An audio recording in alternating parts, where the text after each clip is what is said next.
మతాల్లో ఈ రకమైన సామ్రాజ్యాలను తయారు చేసుకున్న కొంతమంది ఉన్నారు. ఆ కొంతమంది గురించి మనం మాట్లాడాల్సిన అవసరం ఉంది.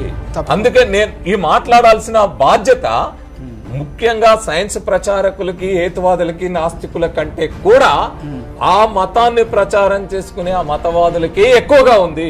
ఆ మతంలో ఉండే పెద్దలకి ఇంకెక్కువగా ఉంది. ఫాదర్స్ కానీ, మీరు బిషప్స్, ఇంకెవరో రెవరెంట్స్ ఏదో ఉంటాయి కదా, వాళ్ళందరూ మాట్లాడాలి కదా. మీరు మీ మతంలో మోసాలు జరుగుతున్నప్పుడు మీరు ఎందుకు బయటికి రారు? మీ మీద ఉంది కదా, మీరు రిఫార్మిస్ట్ గా బయటికి రావాలి కదా. ఇది తప్పు అని ఖండించి, ఇగో అక్కడ మోసం జరుగుతా ఉంది అని చెప్పగలగాలి కదా. ఆ మత పెద్దలు ఎవరైతే ఉన్నారో వాళ్ళు ముందుకొచ్చి ఇది మోసము, ఇది కాదు బైబిల్లో ఉంది, లేదా ఇది కాదు వేదాల్లో ఉంది, ఇది కాదు ఖురాన్లో ఉంది అని చెప్పగలగాలి కదా. ఎందుకు మీరు బయటికి వచ్చి మోసాన్ని మోసం అని చెప్పలేకపోతున్నారు? స్వస్థతల పేరుతో జరుగుతున్న మోసాన్ని క్రైస్తవ పెద్దలందరూ ఎందుకు ఖండించడం లేదని నేటి ప్రపంచం క్రైస్తవ్యాన్ని ప్రశ్నిస్తుంది. సమాధానం చెప్పలేక కొందరు క్రైస్తవులు ఉక్కిరిబిక్కిరైపోతున్నారు. మరి వాక్యాన్ని అడ్డం పెట్టుకుని జరిగిస్తున్న ఈ మోసాన్ని బయటపెట్టి క్రైస్తవ్యాన్ని హెచ్చరించిన వాడు ఎవడూ లేడా? క్రైస్తవ బోధకులు జరిగిస్తున్న మోసాలను బట్టబయలు చేసి అటువంటి వారిని బహిరంగంగా సవాలు చేసిన క్రైస్తవ పెద్ద అంటూ ఎవరు మన రాష్ట్రంలో లేరా? ఎందుకు లేరు? ఉన్నారు. ఆయనే జయశాలి పీడి సుందరరావు గారు.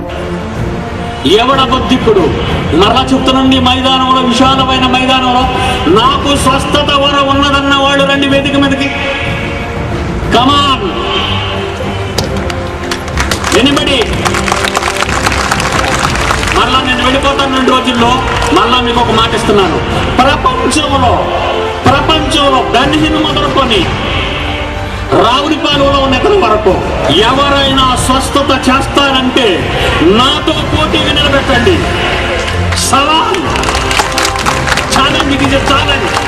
వాడు దొంగని నిరూపిస్తాను మీ కళ్ళు ఎదురుగుండే. బైబిల్ అండి, ఇది బైబిల్లో రాయబడింది ఏంటి? అలాంటప్పుడు అపోస్తలుడైన పౌలు ఎందుకు తిమోతిని బాగు చేయలేకపోయాడు? అలాంటప్పుడు అపోస్తలుడైన పౌలు ఎందుకు త్రోఫిమును బాగు చేయలేకపోయాడు? అలాంటప్పుడు అపోస్తలుడైన పౌలు ఎందుకు ఎఫెప్రతును బాగు చేయలేకపోయాడు? ఒకనాడు అతని చేతి గుడ్డలు తగిలితే రోగాలు వదిలినప్పుడు, దయ్యాలు విడిచిపెడుతున్నప్పుడు అలాంటి మహాభక్తుల దగ్గర స్వస్థత వరాలు నిలిచిపోయాయి కొంతకాలానికి. అది 1వ శతాబ్దంలోనే జరిగిపోయింది. 1వ శతాబ్ద కాలంలోనే వరాలు ఇవ్వబడ్డాయి. 1వ శతాబ్ద అంతంకి వచ్చేసరికి వరాలు ఆగిపోతున్నాయని చెప్పాడు. ఆగిపోయాయి కనుకని చెయ్యలేకపోయానని చేతులెత్తాడు.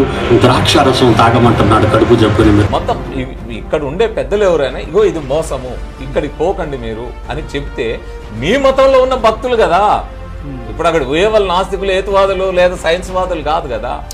మీ మతాన్ని నమ్మే భక్తులే అక్కడికి పోయి మోసపోతున్నారు కదా. వాళ్ళని మోసపోకుండా కాపాడుకోవాల్సిన బాధ్యత మీ మీదే ఉంటది కదా. దాదాపు 30 సంవత్సరాలుగా ఆయన చేస్తున్న హెచ్చరికలను ఈ క్రైస్తవ బోధకులు పట్టించుకోలేదు, సరిదిద్దుకోలేదు. కాబట్టే నేడు అందరి ముందు క్రైస్తవ్యం సిగ్గుతో తలదించుకోవలసిన దుస్థితి వచ్చింది. దేవునికి అవమానాన్ని తీసుకొస్తుంది. ఈ మైదానంలో స్వచ్ఛతా వరం భక్తుడు, నేను స్వస్థపరుస్తారని ప్రార్థన చేయని స్వస్థత వస్తుందని ఎవరైనా ఉంటే దయచేసి రండి. ఇప్పుడు మీ కాళ్ళ కిందలు దూరెళ్ళిపోతాను నేను. మీ కాళ్ళ కింద రేపు ఒక రోజు ఉంటారు ఇక్కడ. ఈ పరిసర ప్రాంతాల్లో నేను ప్రార్థన చేస్తే స్వస్థత జరుగుతుందనే ఎవడైనా మేసం ఉన్న మగాడు ఉంటే తీసుకురండి. మీ అందరు ఎదురుకుండా అతను కాళ్ళ కిందలు దూరిపోతాను నేను. చేస్తే చెయ్యకపోతే తొక్కేస్తాను, ప్రజల్లో మోసం చేయకుండా. ఏమండి, ఇది ఎక్కడ మాట్లాడటం లేదు, ప్రపంచంలో ప్రతి చోట మాట్లాడుతున్నాను. ఎప్పుడు కనబట్టే బైబిల్ను మాత్రం మేరకండి. ఇది దేవుని మాట. ఇది ఈరోజు పెద్ద ఎత్తున స్వస్థత కూటముల పేరుతో, అది సువార్త స్వస్థత అనే రెండింటిని కలగలిపి గందరగోళం చేయడం కావచ్చు కాక, లేదా విడిగా మాట్లాడడం కావచ్చు. ఎంత మోసం అండి.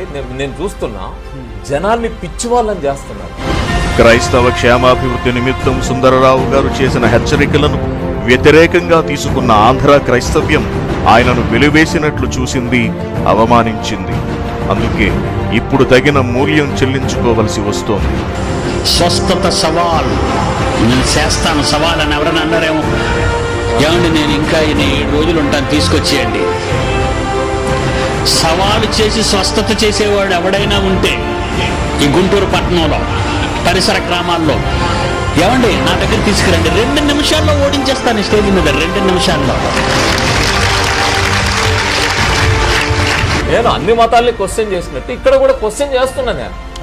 ఎందుకని మీరు ఈ స్వస్థత కూటముల పేరుతో జరుగుతున్న మోసాలు ఓపెన్ గా అన్ని శాఖల పెద్దల్ని అడుగుతా ఉన్నా, మీరు ఓపెన్ గా ఇది కాదు చెప్పింది, ఇది కాదు బైబిల్ చెప్పింది, లేదా ఇది కాదు మా మతం చెప్పిందని మీరు బయటికి రావాలి కదా, అలాంటి చేయాలి కదా. ఈ దుస్థితి మారాలంటే బైబిల్ నుండి ఆయన అందిస్తున్న మహాజ్ఞానాన్ని ప్రతి క్రైస్తవుడు నేర్చుకోవాలి. అప్పుడే దేవుని ప్రతిష్టను నిలబెట్టగలిగేవారవుతారు. ఐ ఛాలెంజ్, ఈ రోజు స్టేజ్ మీద ఛాలెంజ్ చేస్తున్నాను. స్వస్థత ఉన్నదన్న వాళ్ళు, వరం ఉన్నవాడు ఒకరు రెండు వేదిక మీదకి, నాకు వరం ఉంది ఛాలెంజ్. వాళ్ళు స్వస్థత సభలను పెట్టినప్పుడు నాకు స్వస్థత ఉందని ఛాలెంజ్ నాన్నకి చేయమనండి, వాళ్ళు చేయరు. ఎందుకంటే లేదు దొంగ.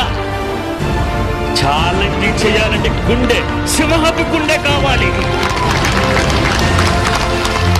దొంగలు వీళ్ళంతా. స్వస్థత చేస్తున్నామనేవాడు దొంగ,